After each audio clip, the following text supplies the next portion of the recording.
Welcome back to our 180 YouTube channel.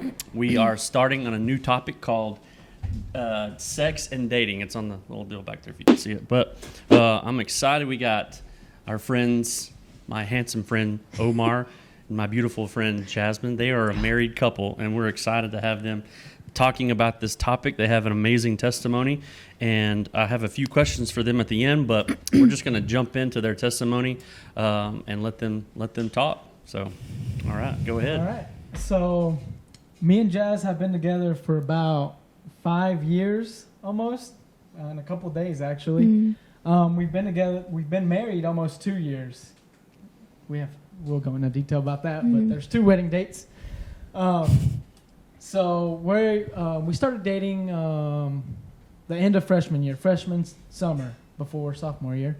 But we're not going to talk about that. We're really just going to focus on after high school, when we moved in together, and when we got married. So and how that affected us. Yes, how that affected our marriage, yes, our relationship, just in general. Mm-hmm. Yes.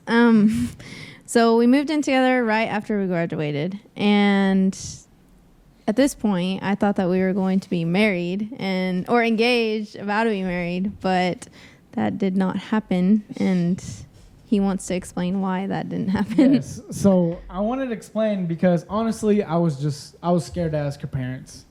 I was scared what her dad was gonna think, especially. Well, both of them. But I was scared what they were gonna think. I just didn't think they were gonna agree with us getting married so young, because we were 19 and 18. No, I was 17 and you were 18. Yes. Yeah. So we were super young, and I was like, oh, they're going to say no. I was just freaking out. And so I was scared what they were going to think. I was scared what people were just going to think in general, because I overthink everything. And so I just wanted to say that real quick. Okay, yeah. So we moved in together, which, first of all, okay, we're going to be talking about sex and living together and how that affected our relationship and even our marriage.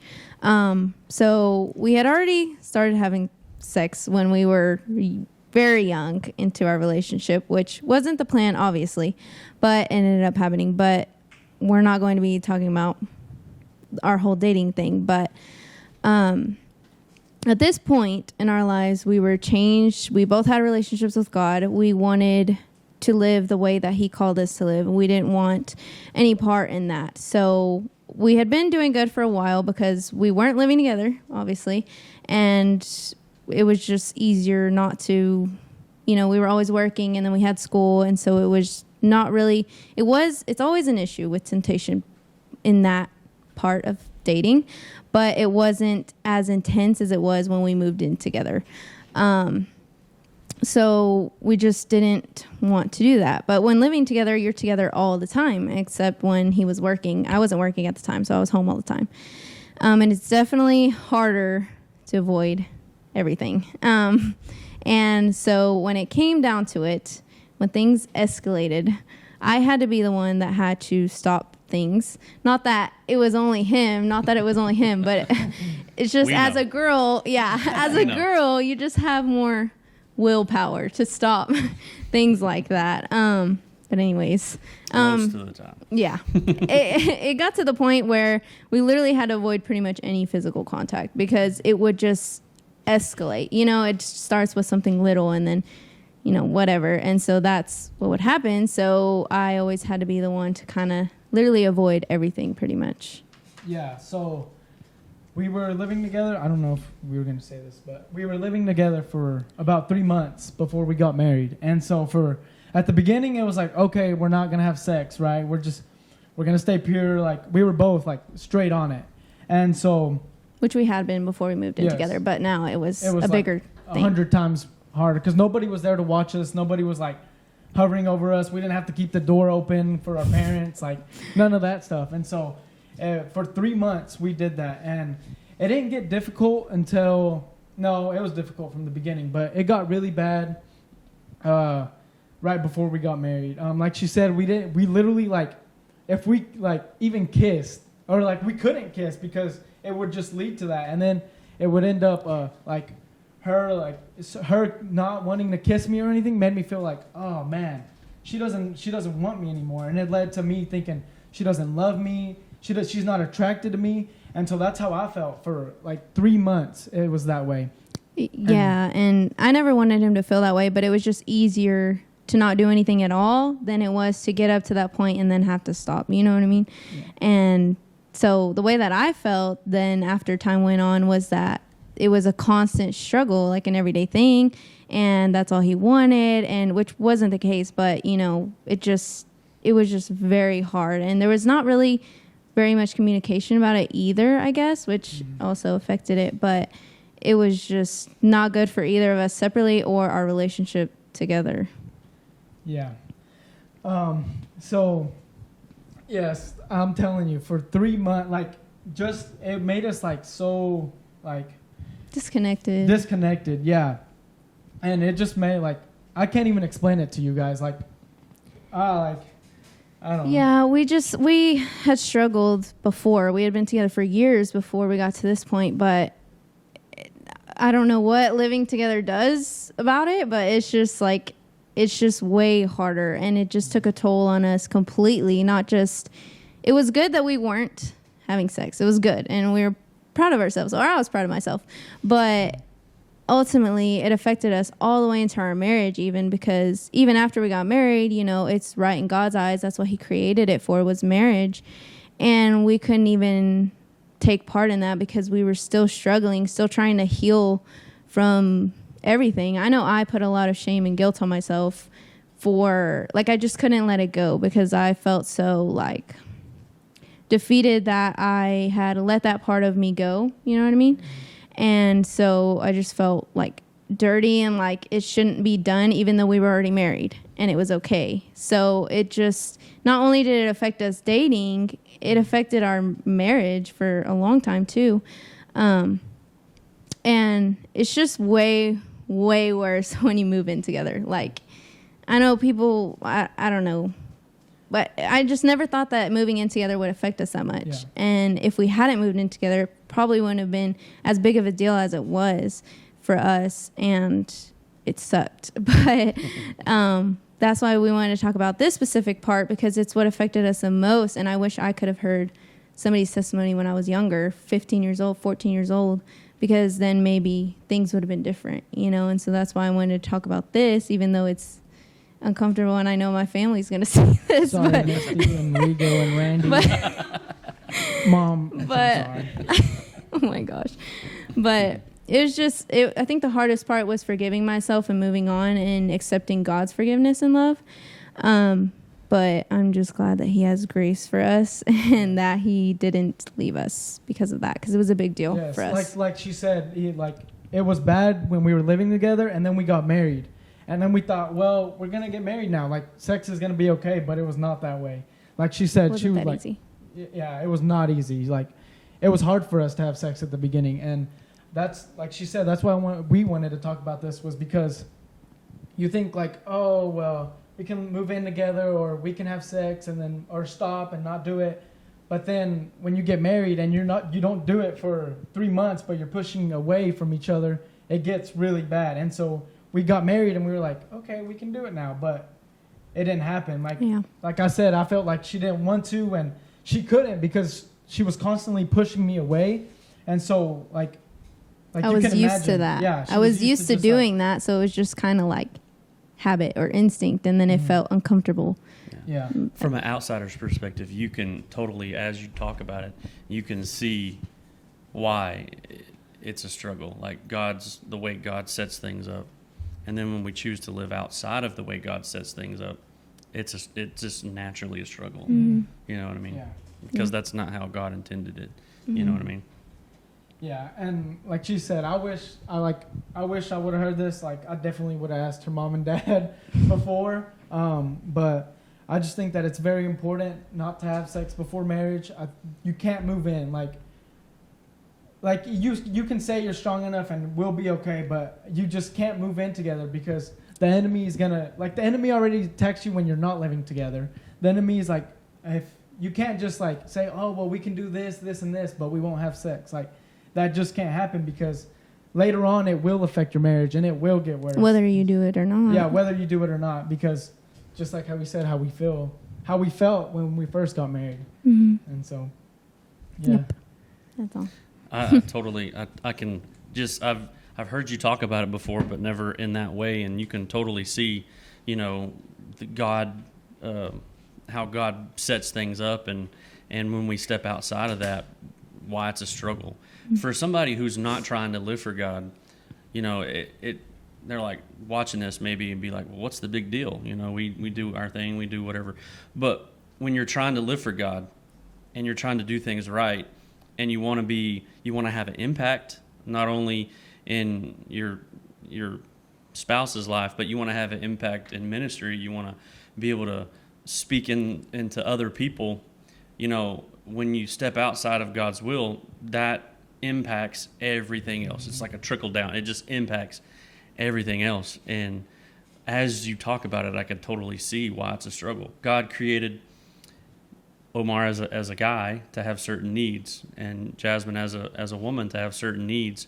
And when you live outside of God's plan and those needs aren't met, but you're in the relationship in a way that you shouldn't be, it just creates friction that it just naturally happens. And then you're like, I don't understand why this is happening. Yeah. But it's because it was outside of God's will, Mhm. you know? No, yeah, that's right. Because like I couldn't give her what she wanted, and she couldn't give me what I wanted, kind of way when we got married. Like, And she felt frustrated and you felt dejected. Yes. Yeah. Like, I'm pretty handsome. Like, I don't understand what's going on. You know what I mean? I'm good looking. I got nice black hair. It's wavy, you know? And so, you know, I understand your point. Oh my gosh. But anyways, so I just have a couple questions to ask you guys, maybe 3 questions. And you just go in depth at however you want, and I have some personal testimonies as well. But just wanted to first ask, what's the point of dating God's way? Like, from your perspective, because, you know, you were born again, you've been dating for a long time. You got saved, and then there was a point in that relationship when you actively started to try to do things God's way. And it kind of evolved. Like, from your perspective, having gone through what you've gone through in that relationship, what's the point of dating God's way, since you've seen it both ways? You know what I mean? Does that make sense? Mm-hmm. Yeah. Like, what do you think, you know, about that? Well, I think there's a lot of reasons, but I think it's when you're wanting to serve God and you're wanting to please Him, that's something that will please Him. Like, living the way that He wants, it's going to strengthen your relationship with Him because you're not disobeying Him. You know what I mean? And also, Omar mentioned like the blessings, like the blessing that your relationship will have and your marriage will have. Yeah, that's what I wanted to talk about. The blessings that God gives you when you are doing it in His will. Like, we're literally 180 leaders. Like, we're about to start a Spanish ministry, and God, not only that, but God has blessed us like financially. Like, we're still broke. Like, we're still super broke. But we literally just Sorry, bought a that was house. loud. Like, I would have never thought that when we started dating that we would have a kid, like the most cute human ever. And like, God just blessed us in so many ways. And I think that if we would have done it our way, that we might have not even been together. Yeah. And so like our marriage, our relationship wouldn't have worked out. Well, yeah, because when we were having sex and not living for God, not even trying, we did break up and we were fighting Twice. all of the time. Like, Twice. yeah, we always had issues, and it was just bad, and there was no really reason for it other than that reason, that we just weren't serving God. We weren't serving God together or separately, and it ended. And then we had time apart and, you know, just grew ourselves, and then we came back together and made the decision to go this way and not that way. And it just worked out. And obviously we still fight and stuff, like, we're human, like, things happen, but it was just completely different in that way too when you're dating. Yeah. I think, you know, when you're dating, you're getting to know that person on a level that you need. You know, when you get married, being intimate with your spouse, that's like icing on the cake. You know what I mean? Like the whole relationship, you're getting to know this person, you know, emotionally, you know, mentally, like in every way. And then when you get married, it's like it gets even better. You know what I mean? Yeah. Like obviously, not necessarily. God doesn't necessarily talk about dating in the Bible. Like you're not going to go turn to this scripture. This is what God says about dating. You know, the Old Testament was specific in a lot of ways on how people had relationships and how they were married and things like that. But dating basically is, you know, you're just getting to know someone in a godly way, and they're of the opposite sex, and I might want to marry this person one day. You know what I mean? Like it's. Even though dating is not specifically mentioned in the Bible, relationships are a huge part of the Bible, and how God gives all kinds of instructions on relationships and what's an appropriate relationship and what's not an appropriate relationship. You know what I mean? So that would kind of lead me into my next question, unless y'all had something else y'all wanted to add to that one. No? So how do you deal with the challenges of staying pure? Because obviously, when there's two people together and they're attracted to one another, they like each other and maybe even love each other, how do you deal with the challenges of staying pure and avoiding that temptation while you're dating of having sex Yes. or living I together think or whatever? the first thing is the other person has to have a relationship with God. Like Right. you can't get in a relationship with somebody and want to stay pure and them not. Like it's just not going to work out, because you can push them as much as you want. You can try to change them, but the only person that can change them is God. Yeah. And so when you get with somebody that's not a Christian, that's not living for God, then it's just going to be 100 times harder to try to do something that the other person probably doesn't even care about. Yeah. And some people can say they care about it too and not really mean it. So What if you're already in a relationship and you get saved? The other person, you know, isn't. Maybe hasn't even started going in that direction. You know what I mean? Like, how would you deal with that, in your opinion? I don't know. When we, like I said, we broke up, and when we started to get back together, he wanted to get back together with me after like 2 months of zero communication, and I was like, I don't know about that one.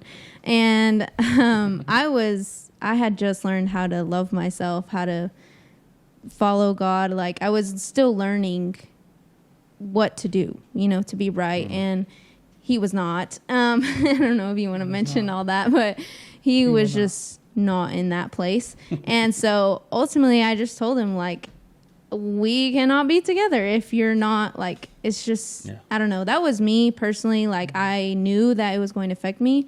And so I said, absolutely not if you're not right with God. And so he had to make that decision for himself, and I wasn't going to push that on him. I was just going to say, like, you know, it's just not an option.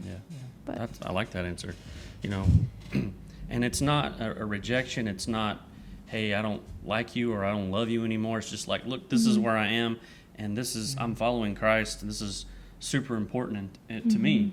And if it's not important to you, then this relationship's not going to work. It's just not going to work. You know what I mean? yeah, you definitely have to set the boundaries for it. Like, Accountability, yes, for sure. because it pushed me. Like, I'm not gonna say like I started talking to God again and getting in a close relationship with Him because of her, but it pushed me to want God more, and like not just for her, but for me, for myself. Like I wanted that relationship with God again, and I wanted to get closer to Him, and then I would get her back too. So it was like a win-win. But you definitely have to set boundaries and let them know what you want. Like tell them, I don't want to have sex before marriage. Like you have to be open and honest about it.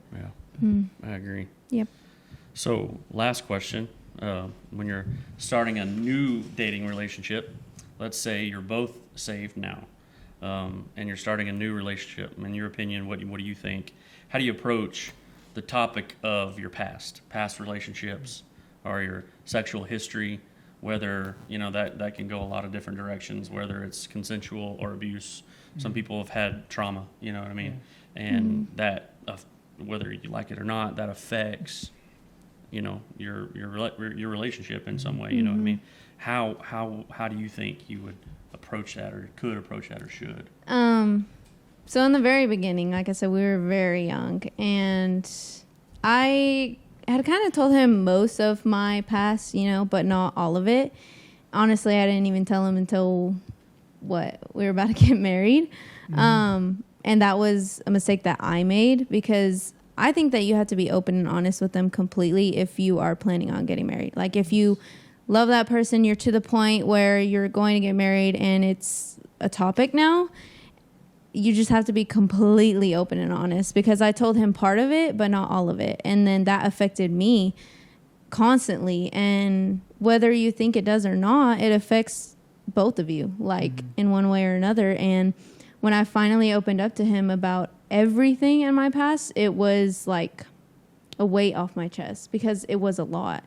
And it's very complicated when you have trauma in your past. It's very complicated to open up to people about that. But if you're going to get married with them, you should be able to talk to them about anything. And they should be the person that you feel most comfortable with and safe with. And he definitely did make me feel that way, but it was just hard for me because I had never shared it with anybody before.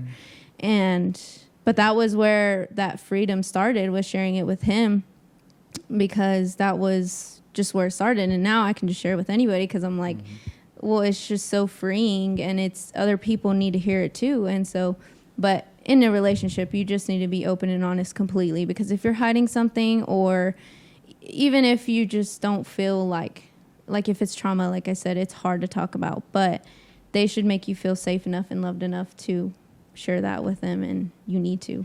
Yeah.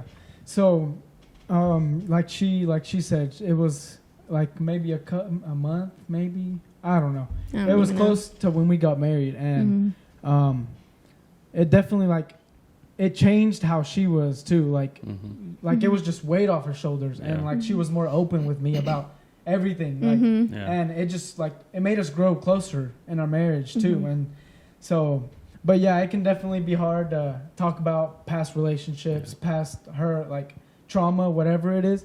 I definitely understand that, but it's definitely good to make sure you talk to your significant other about your past relationships, about who you've had sex with, whatever it is, your trauma, whatever it is, because not only can it be weight off your shoulders, but it'll just make y'all closer, and it won't affect y'all's marriage, it won't affect y'all's sex life. And so I just think it's really good to open up and be clear about it. You don't really know the other person until you share something like that to see how they'll respond, how they'll act, towards that information. You know what I mean? It's just vital in a relationship to know, because it gives you more understanding when you lash out, or when you're angry at something that maybe the other person's like, why are you getting angry at that? That doesn't seem like a big deal.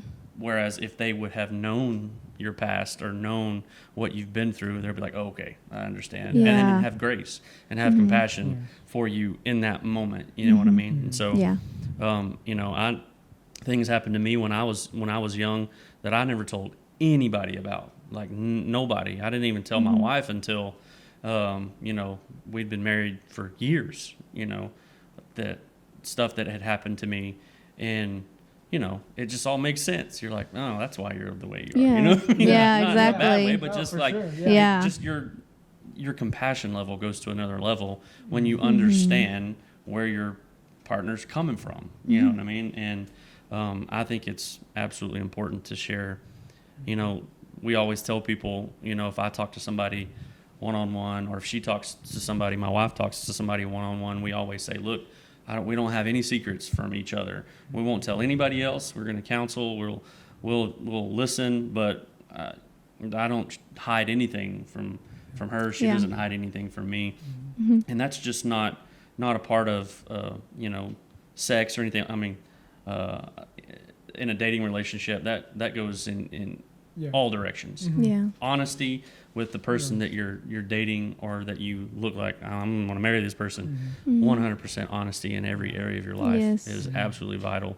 Or else, if it comes out later, there might be a little tendency or a little hesitancy to trust that person. You know what I mean? And if you don't have Yeah. trust in a relationship, especially with the person that you want to marry, it takes, it just takes a second to lose it, but it takes a long time to get it back. Yeah. And that's Yeah. what I tell my kids all the time, but they still do dumb stuff and they lie every once in a while. And I gotta tell them, look, once you lose that trust, it's hard to get it back. It doesn't come back easy. It doesn't come back quick. Yeah. It can, but it takes a lot longer to get it back once you've lost it. Yeah. And so it's important to be open and honest about your life Yeah. with your partner. Yeah, I So. agree. Being open with everything, not just like Yeah. you said, the sex and stuff like that, but just in your relationship in general. Well, Yeah. is there anything else you guys would like to share about the topic? I think that's it. Yeah. I think so.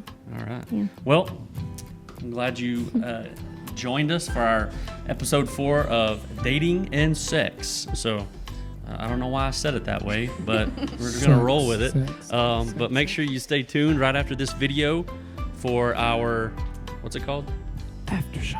After show. We're going to have an after show. All right.